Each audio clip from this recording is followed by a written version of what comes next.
అప్పట్లో పిల్లలు అలవోకగా పద్యాలను చెప్పేసేవారు. కానీ నేటి తరంలో చాలా మంది విద్యార్థులకు తెలుగు పదాలే సరిగ్గా పలకడం రాదు. ఇక పద్యాలైతే నోరే తిరగదు. కానీ ఆ విద్యాలయానికి వెళ్తే తెలుగు పరిమళిస్తుంది. వేమన, దాశరథి, సుమతి, భాస్కర, కుమార శతక పద్యాలతో ప్రాంగణమంతా మార్మోగుతుంది. విద్యార్థులకు మంచి నడవడిక నేర్పేలా పద్యాలు నేర్పిస్తూ తెలుగుకు వెలుగునిచ్చేలా గురువులు కృషి చేస్తున్నారు. బూటకపు వత్తమును గని జూటరి వీడునుచు దప్ప జూతురుగా యా బాటను విడిమది బాటించు నటించు వాడే నరుడు కుమారా బండన భీముడార్త జన భాండవుడుజ్వల బాణ తూన కోదండ కళా ప్రచండ భుజతాండవ కీర్తికి రామమూర్తికి వక్తవేదండమునెక్కి చాటదను దాశరథి కరుణాపయోనిధి చేసిన దుష్ట చేష్ట నది చెప్పక నేర్పన గప్పి పుచ్చి తామూసి అంతటన్ బయలుముట్టకయుండదద్దట్లు రాగిపై బూసిన బంగారం జదిరిపోవడంగిన నాడు నాటికిన్ దాసిన రాగి గానబడదా జనులెల్లరె రంగ భాస్కర.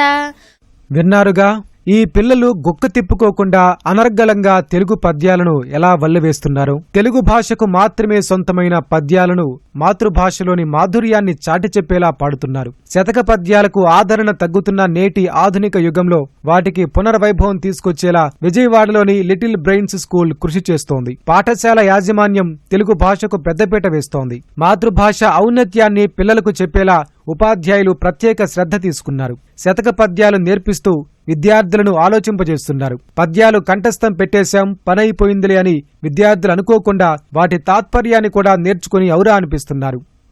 ఆపదలందు ధైర్యగుణ మంచిత సంపదలందు దాల్మియు భూపసభాంతారాణమున పుష్కల వాక్చతురత్వమాచి బాహాపటు శక్తియున్ భావం.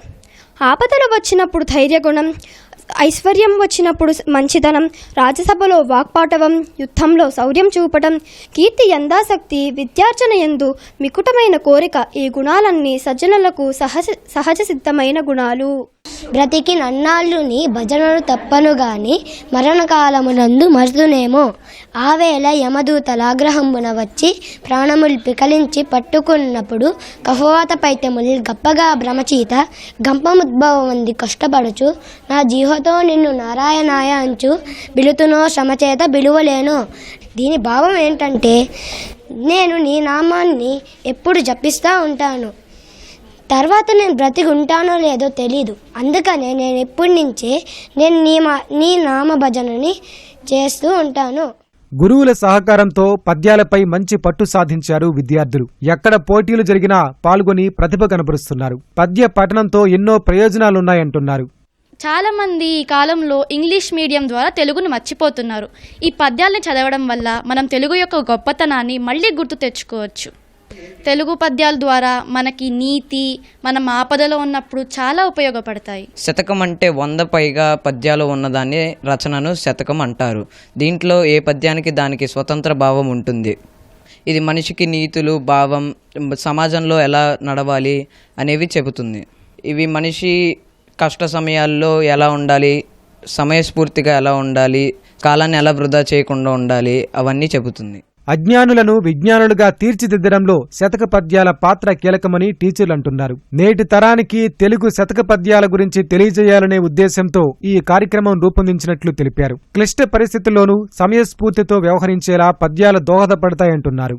పిల్లలు నేటి ఆధునిక యుగంలో కేవలం ఇంగ్లీష్ భాషకే ప్రాధాన్యత ఇస్తూ ఇంగ్లీష్ చదువుల్లో మునిగిపోతున్నటువంటి నేటి ఆధునిక యుగంలో పిల్లలకి మాతృభాష మీద మక్కువను పెంచుతూ వాళ్ళకి పద్యాల మీద ఇష్టాన్ని పెంచడం కోసం మా ఈ చిరు ప్రయత్నం. పూర్వకాలంలో పిల్లలకి శుద్ధులు చెప్పాలి అని అంటే ఈ పద్యాల రూపంలోనే పిల్లలకి చెప్పేవాళ్ళు. దాని ద్వారా జ్ఞాపక శక్తి పెరుగుతూ ఉంటుంది, మననం చేసుకోవటం అనేది అలవాటు అవుతూ ఉంటుంది పిల్లలకి. ఎక్కువగా ఈ పద్యాల వల్ల మనం చెడు నడవడిక అనేది లేకుండా మంచి నడవడికలోకి వెళ్ళడానికి అవకాశం ఉంటుంది. తెలుగును ఓ సబ్జెక్టుగానే భావించి మార్కుల కోసం మాత్రమే చదివే ఈ రోజుల్లో పద్యాలను నేర్పి వారి భవితకు బాటలు వేయాల్సిన అవసరం ఎంతైనా ఉందని భాషాభిమానులు అభిప్రాయపడుతున్నారు. ఇప్పుడున్న తరానికి ఈ శతక పద్యాల యొక్క ప్రాధాన్యతను వివరించాల్సిన అవసరం ఎంతైనా ఉంది. ఎందుకంటే చిన్నపాటి ఒత్తిడినే తట్టుకోలేక అల్లాడిపోయే పరిస్థితుల్లో ఈ తెలుగు పద్యాల ప్రాధాన్యతను నేటి తరానికి మరింత తెలియజేయాల్సిన అవసరం స్పష్టంగా కనిపిస్తోంది.